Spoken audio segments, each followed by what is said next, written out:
Assalamualaikum students, I am Faiza Jamali and today I am going to teach you the induction experiment. Induction experiment के अंदर आपके chapter के अंदर given है कि यहाँ पर कैसे पता चलेगा कि इंडक्शन के प्रोसेस में क्या होता है। बेसिकली इंडक्शन के प्रोसेस के अंदर क्या होता है कि चार्जेस फॉर्म होते हैं लेकिन दो बॉडीज़ को आपस में कांटेक्ट में नहीं लाया जाता, दोनों बॉडीज़ एक दूसरे के सिर्फ करीब होती हैं। मैंने आपको बताया था कि चार्जिंग के तीन मेथड होते हैं, तीन ऐसे मेथड होते हैं जिसके थ्रू हम चार्जेस को जो है वो फॉर्म कर सकते हैं, एक कंडक्शन, एक इंडक्शन और एक फ्रिक्शन।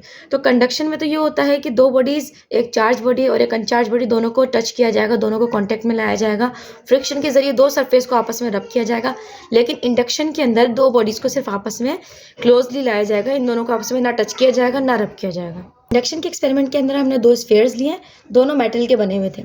अब एक ऐसा बलून जिसमें हमने चार्जेस को फॉर्म कराया, जिसको हमने चार्ज किया, उस बलून को हम स्फीयर ए के करीब लेकर आए, क्योंकि हमारे पास स्फीयर ए और बी जो दोनों हैं इनके अंदर चार्जेस मौजूद हैं लेकिन डिस्टर्ब नहीं है। जब डिस्टर्ब होते हैं चार्जेस तो चार्ज जो भी बॉडी होती है उसके ऊपर कोई ना कोई पॉजिटिव या नेगेटिव चार्ज आ जाता है। जो नेगेटिव चार्ज आता है वो इसलिए आता है क्योंकि वहाँ पर पॉजिटिव चार्जेस की डेफिशिएंसी हो जाती है, और अगर पॉजिटिव चार्ज आता है तो वो इसलिए आता है कि वहाँ पर जो नेगेटिव चार्ज होते हैं उसकी डेफिशिएंसी हो जाती है। तो अब ये स्फीयर्स है, यहाँ पर ये न्यूट्रल पोजीशन पर है, दोनों एक दूसरे के करीब रखे हुए हैं, यानी कि चार्ज जो है वो यूनिफॉर्मली डिस्ट्रीब्यूट है, चार्ज जो है वो बराबर डिस्ट्रीब्यूट है, पॉजिटिव और नेगेटिव चार्ज बराबर, इसलिए ये न्यूट्रल है।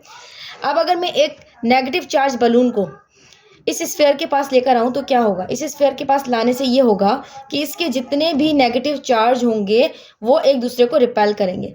यहाँ पे बलून के नेगेटिव चार्ज है और यहाँ स्फीयर के नेगेटिव और पॉजिटिव चार्ज है, स्फीयर ए के।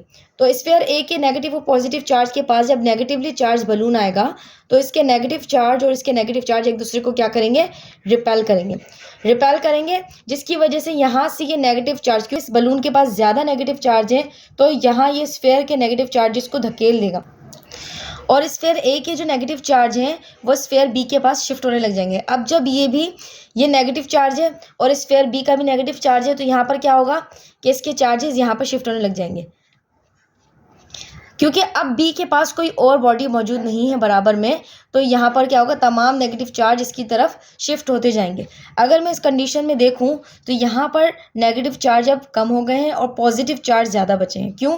क्योंकि बलून ने तमाम नेगेटिव चार्जेस को बी की तरफ शिफ्ट कर दिया है और बी के पास कोई और ऑप्शन नहीं है, बराबर में कोई बॉडी नहीं जिसकी तरफ वो दूसरे चार्जेस को शिफ्ट करे, तो यहाँ पर नेगेटिव चार्ज ज़्यादा रह गए।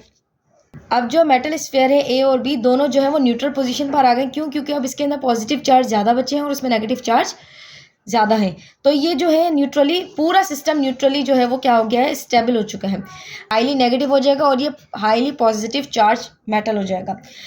सो बेसिकली इस एक्सपेरिमेंट का कंक्लूजन ये था कि जब भी कोई न्यूट्रल बॉडीज़ हों उनके करीब कोई एक चार्ज बॉडी लेकर आए, चाहे वो नेगेटिवली चार्ज हो या पॉजिटिवली चार्ज हो, तो वो सिस्टम को डिस्टर्ब कर देंगी और इर्द गिर्द मौजूद बॉडीज़ के चार्जेस को भी डिस्टर्ब करके उनको भी किसी न किसी तरीके से पॉजिटिवली चार्ज या नेगेटिवली चार्ज जो है वो बना देंगी।